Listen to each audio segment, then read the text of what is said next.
não parar, não precipitar e não retroceder. Então dizer para esse cara, sabe quando nós vamos parar? Nunca. Nunca na sua porca vida. Né?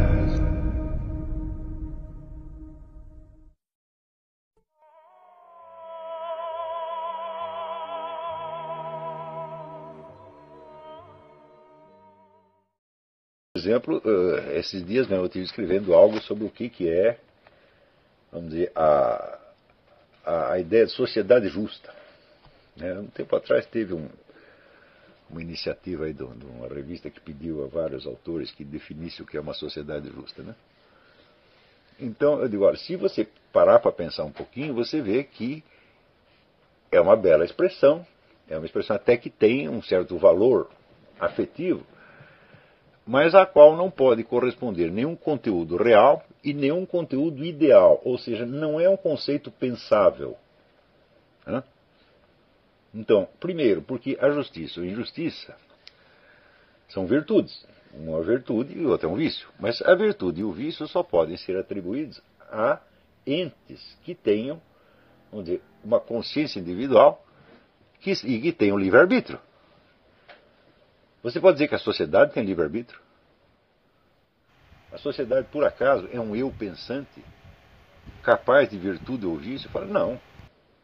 Quer dizer, o que você chama de sociedade é uma somatória de milhões de ações individuais e grupais que jamais constitui uma unidade, no sentido em que a consciência humana constitui consciência individual humana constitui uma unidade. Então você atribuir virtudes ou vícios à sociedade já é um problema.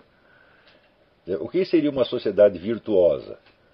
Não é isso? É a sociedade da maior parte das pessoas virtuosa? Eu digo, bom, mas isso corresponde em qualquer sociedade humana, a maioria é virtuosa. Tá certo? Senão seria uma sociedade de bandidos. Né? Além disso, precisa ver se os bandidos são malvados uns com os outros ou só com os seus inimigos, só com as suas vítimas. Não é isso? Dentro de uma entidade mafiosa, você pode ter uma extrema lealdade e honestidade uns para com os outros. Tá certo? Então você vê que quanto mais você tenta dar substância ao conceito de sociedade justa, mais você fracassa. Então, é como se disse, isso é um fetiche verbal. Agora, pior ainda é a ideia de que você pode pegar uma sociedade injusta e transformá-la numa sociedade justa. Tá certo? Essa é uma ideia que todo mundo aceita hoje, mas quando você repara, você vai ver que isso é a expressão de um plano que é materialmente impossível. Porque para você transformar, se a sociedade é injusta, então significa que ela é injusta na sua estrutura, na sua essência, e não só por acidente. Porque se você conceber idealmente a sociedade mais justa do mundo, eu digo, não haverá ninguém injusto lá dentro. Isso é impossível, né? Quer dizer, uma sociedade de santos. Né? E mesmo assim, você vai dizer, não existem conflitos entre santos? Existem. Né? Então, quer dizer, a sociedade totalmente isenta do vício seria uma coisa impensável. Então, mesmo uma sociedade definida como justa, teria injustiça dentro dela por acidente. É disso que você está falando quando você se refere, quando você diz que a sociedade presente é injusta? Não. Você não está dizendo que é uma sociedade essencialmente justa, na qual existe alguma injustiça por acidente. Você está dizendo que é uma sociedade estruturalmente injusta. Senão você não falaria em modificar a sociedade. Você falaria somente em saneá-la, em corrigir os seus defeitos, etc., mas não em modificar da estrutura injusta para a estrutura justa. Ora, se a injustiça é estrutural e, portanto, essencial, então significa que a sociedade por si não tem o dom de se corrigir e de se melhorar. Porque se ela tivesse, ela não poderia ser dita injusta estruturalmente. Seria injusta acidentalmente. Não é isso? Assim como você... essa é a diferença que existe, por exemplo, entre um ser humano essencialmente bom, mas que de vez em quando comete algum pecado, até algum crime, tá certo? E uma personalidade psicopática que comete os crimes em série. Esta não pode se modificar a si mesma. Né? Essa não pode melhorar. Para você melhorar, subentende que a força do bem é em você predominante sobre a força do mal.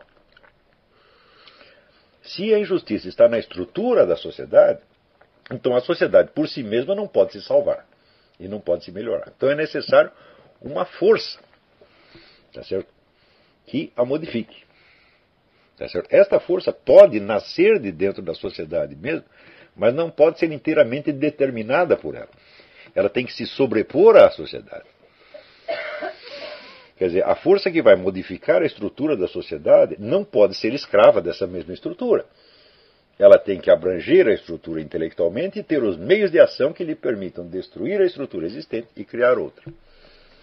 Então você tem que ter um agente que tenha mais força do que o conjunto da sociedade. Ou pelo menos mais força do que o conjunto da sociedade conseguisse aglomerar num certo momento. Que tipo de força? Ele precisaria ter a força do sistema judiciário, a força policial, a força militar e, para sustentar isso, a força econômica. Então significa que para você passar da sociedade injusta para a sociedade justa, você precisaria, durante algum tempo, criar um desnível econômico, um desnível de poder ainda maior do que existia na sociedade injusta. Então, podemos alegar, mas esse desnível de poder será provisório, depois nós repartiremos o poder para todo mundo. Quando você repartirá o poder? Quando a sociedade estiver justa. Mas acontece que a sua presença de governante, tá certo, colocado a uma distância dos governados ainda maior do que existia antes, ela mesma é injustiça. Então isso aí é um círculo vicioso que não termina nunca. Então é a famosa ideia da ditadura do proletariado, que depois se dissolverá automaticamente. Isso não aconteceu e não pode acontecer. Por quê? Se a elite revolucionária que está modificando a sociedade entregar o seu poder de volta, acabou o processo revolucionário e a sociedade volta a ser injusta. Ou então, já alcançamos o estado de justiça perfeita, então podemos entregar o nosso poder. Mas acontece que o fato mesmo de você ter o poder já torna a sociedade injusta. Então, é por isso que eu digo que a ideia da sociedade justa, e sobretudo da transformação de uma sociedade injusta numa sociedade justa, não corresponde não só a nenhuma realidade, mas não tem significado sequer ideal. Quer dizer, ela não é que não pode ser realizada, ela não pode ser pensada. Ela pode ser falada, porque você pode juntar quaisquer palavras. Você fala, por exemplo, dragão verde com bolinhas cor-de-rosa.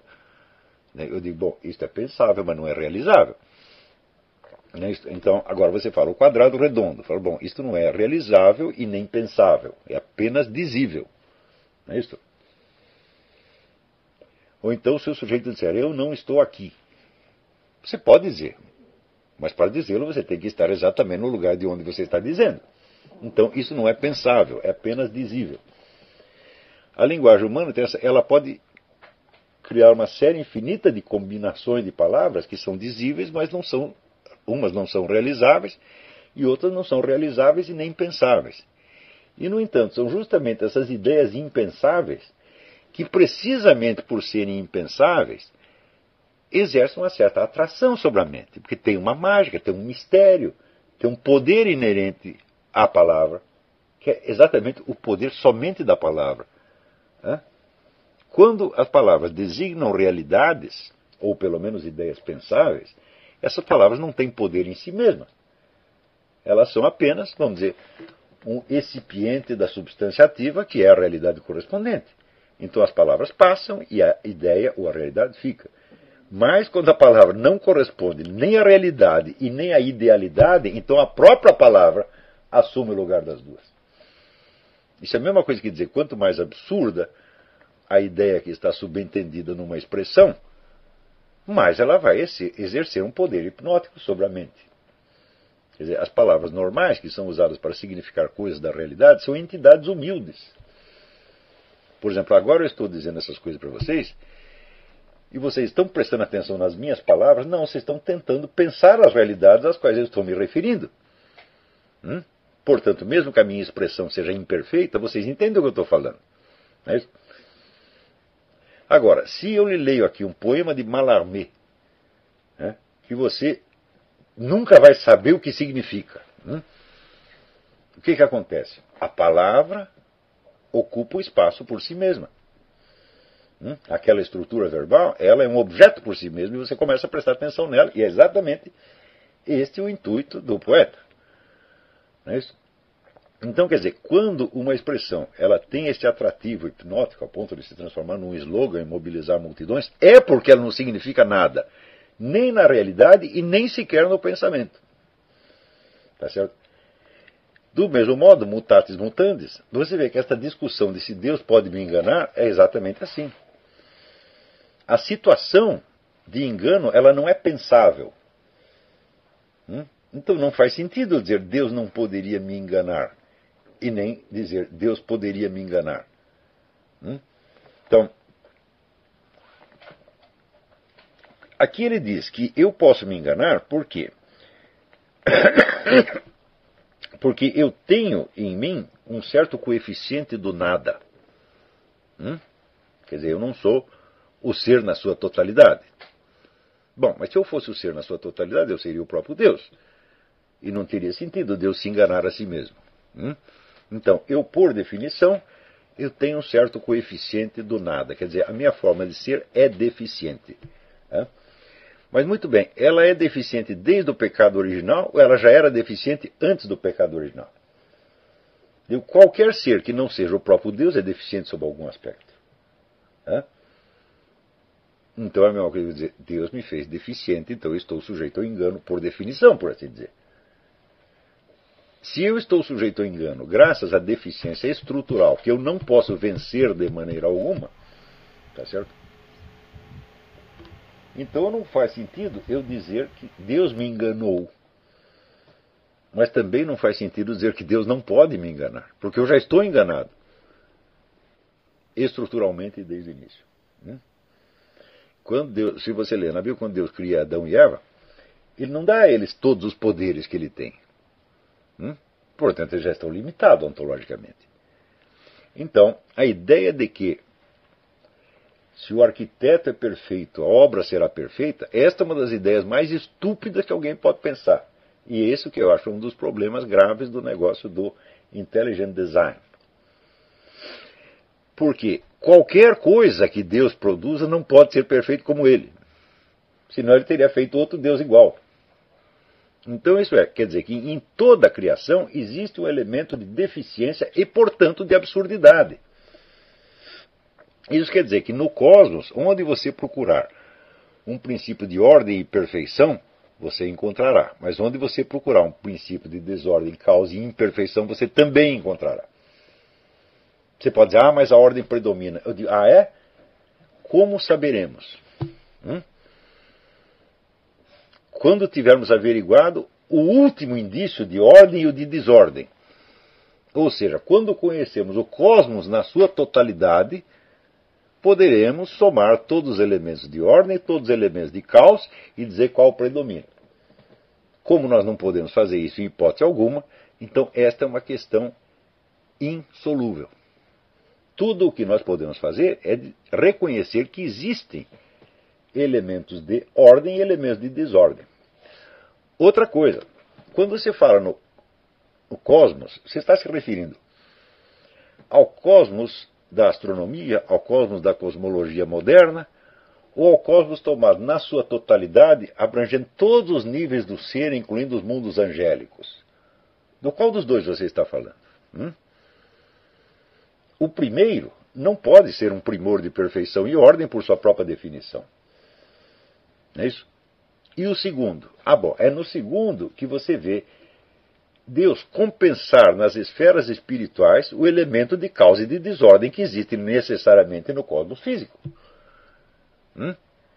Quando se fala do juízo final e da salvação dos eleitos e condenação dos danados, o que Deus está fazendo ali? Ele está reconstruindo a ordem que foi perdida na esfera desta vida e deste mundo.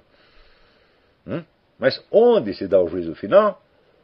E onde será a vida eterna? Claro que Deus fala de uma ressurreição dos corpos. E, portanto, de um retorno à Terra. Tá certo?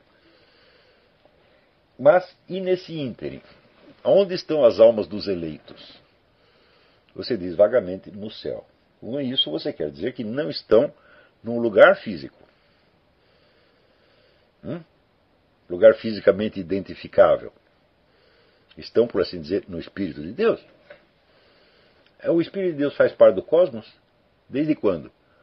Ele é transcendente ao cosmos.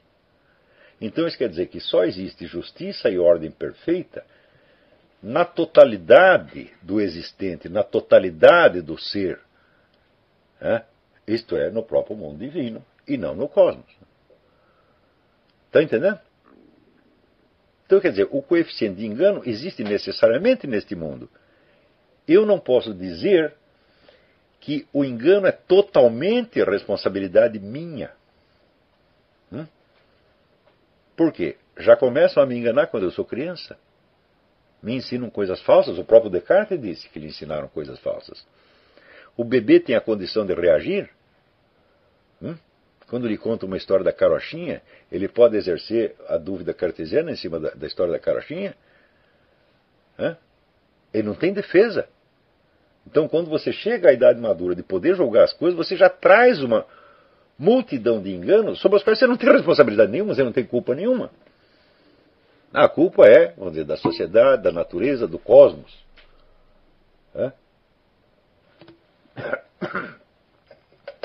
Então, não faz sentido você acusar a Deus dessas coisas. Por quê?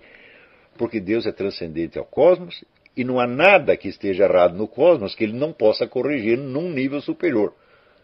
Mas se você olhar as coisas apenas dentro da esfera cósmica, então você vai ter que chegar à conclusão que os gnósticos têm razão. Deus fez algum treco errado aqui.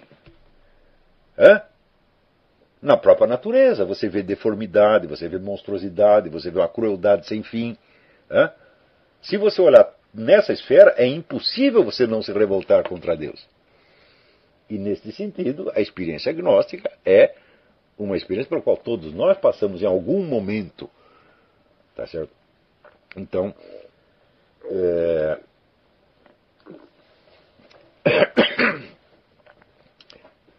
então, nós só podemos falar de justiça divina na escala do ser tomado na sua totalidade, que transcende o cosmos infinitamente. E, neste sentido, é que eu digo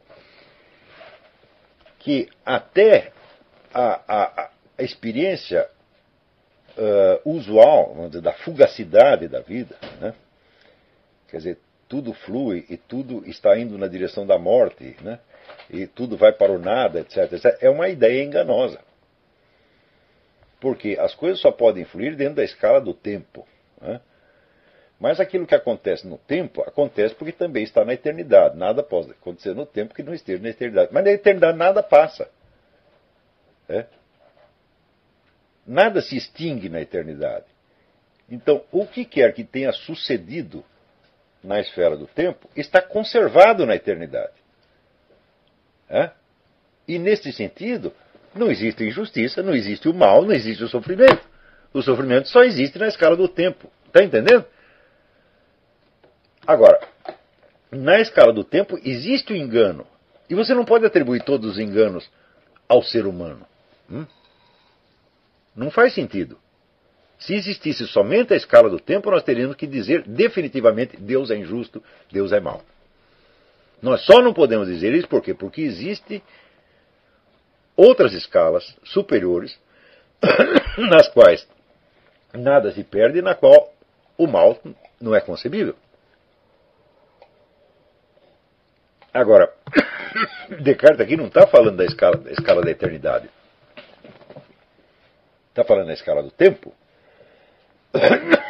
E nessa escala do tempo, o simples fato de limitar a análise à escala do tempo já torna insensata a pergunta se Deus engana ou não. Estão compreendendo? Por isso que até certo ponto as duas respostas são admissíveis. Você pode dizer Deus me engana ou Deus não me engana. As duas coisas não querem dizer nada. Está entendendo? Então, eu não acredito que esta seja, vamos dizer, uma análise aceitável do problema. A não ser como figura de retórica destinada a reforçar a ideia que Descartes está querendo passar, de que ele tem uma comunicação direta com Deus, de que Deus é o fundamento e a garantia dos seus pensamentos. Quando nas aulas anteriores eu já expliquei para você, Deus tem a comunicação direta com o eu substancial, não com o meu pensamento. Ao contrário, o meu pensamento é onde acontecem todos os erros, todos os desvarios. Não é isso? E agora, na escala do eu substancial, o engano é muito mais difícil, no mínimo.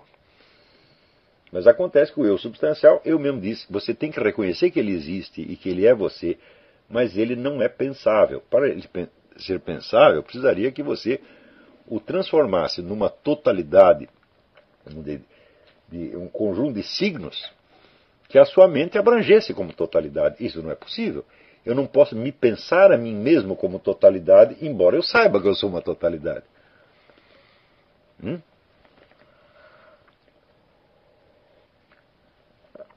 Espero que tenha dado para explicar. Mas eu hoje queria pedir uma pausa nessa leitura do Descartes para eu conversar um pouco com vocês sobre a situação deste seminário dentro da sociedade brasileira,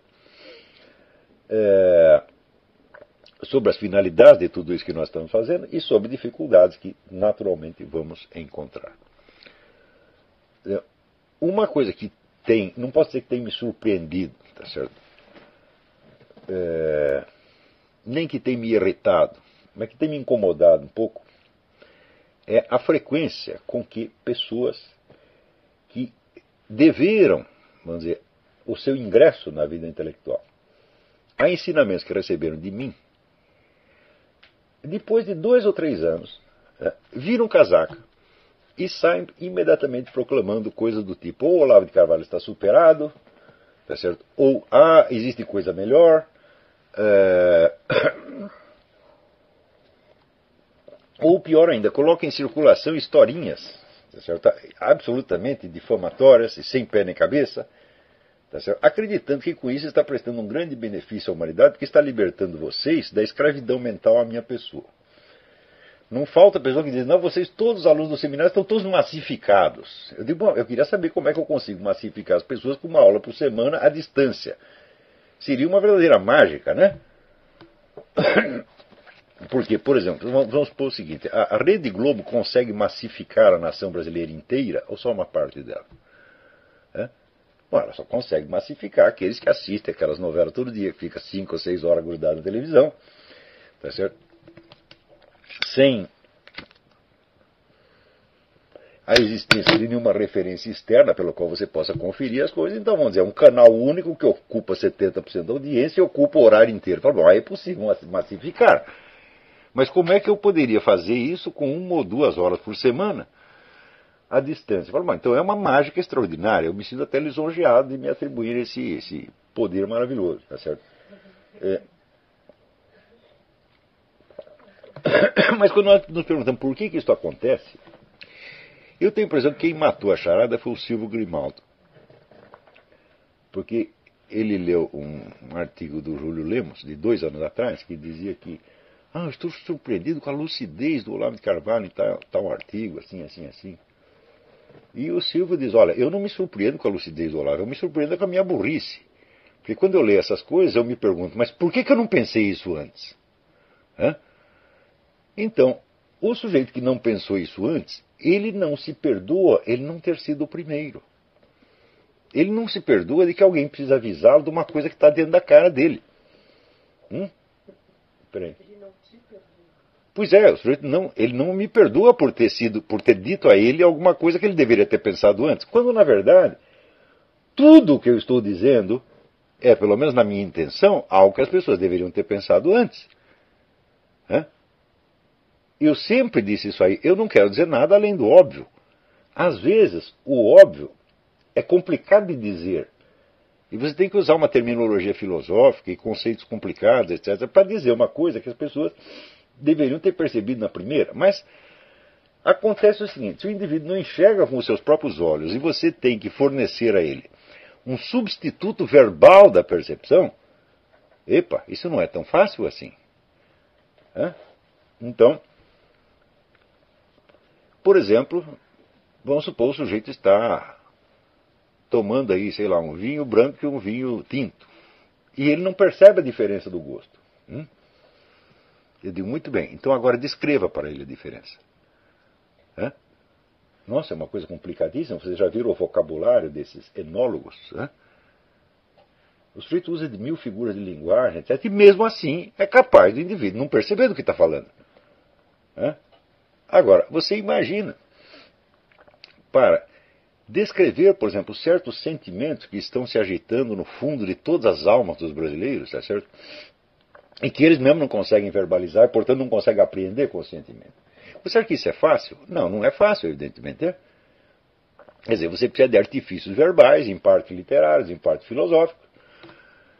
E tão logo o sujeito consegue entender do que ele está falando, então ele percebe que ele já tinha no fundo percebido aquilo antes, vagamente. Ora, este processo de você puxar, quer dizer, a experiência desde o fundo vamos dizer, de uma sensação não verbal até o domínio verbal consciente, é um processo de cura. O que você pensa bem? O que é toda essa tradição psicanalítica, toda a tradição da psicoterapia? É passar as experiências, desde aquela pasta nebulosa que se agita no fundo das almas, até dos corpos, para um nível de domínio verbal. A partir do momento que você conseguiu dizer qual é aquele sentimento, qual é aquela emoção, bom, então você pode manipular aquilo caiu sob o seu poder agora, não é isso? Então, é evidente que este negócio que eu me dedico há anos, de tentar expressar certas experiências coletivas que ninguém está conseguindo verbalizar, portanto ninguém consegue pensar, né? Esse trabalho ele tem uma finalidade curativa, não é isso? Vocês não podem esquecer o seguinte: vejam as condições. Aqui eu sou obrigado a voltar a um negócio meio autobiográfico, né? Sem nenhuma intenção de fazer de mim o centro do assunto do seminário, mas aqui eu tenho que contar porque é importante. Você vê, toda e qualquer vida intelectual se desenvolve no diálogo com os maiores espíritos da época. Esse diálogo começa, evidentemente, com a leitura, mas normalmente ele prossegue no contato pessoal, através, vamos dizer, de uma rede de contatos profissionais, por assim dizer, tá certo? E também, vamos dizer, através de grupos e círculos de amizade, tá certo? Através dos quais uma vocação individual ela se esclarece e consegue se direcionar. Então,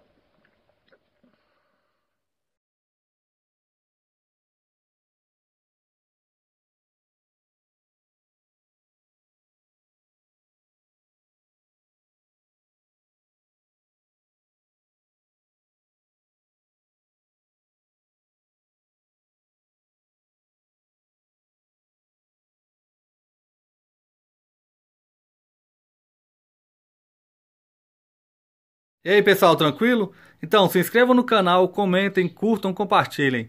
Isso ajuda bastante o nosso canal. Quem quiser ajudar a gente de outra forma, os links estão aí na descrição do vídeo. Temos Apoie-se, tem o apoio coletivo e também quem quiser ser membro ou participar da nossa vaquinha. Sigam nas redes sociais, os links estão aí na descrição do vídeo. Então é isso aí, sempre com Deus, pátria, família e liberdade por um Brasil melhor. Valeu pessoal, fiquem com Deus. Se inscreva e compartilhe o canal. Obrigado.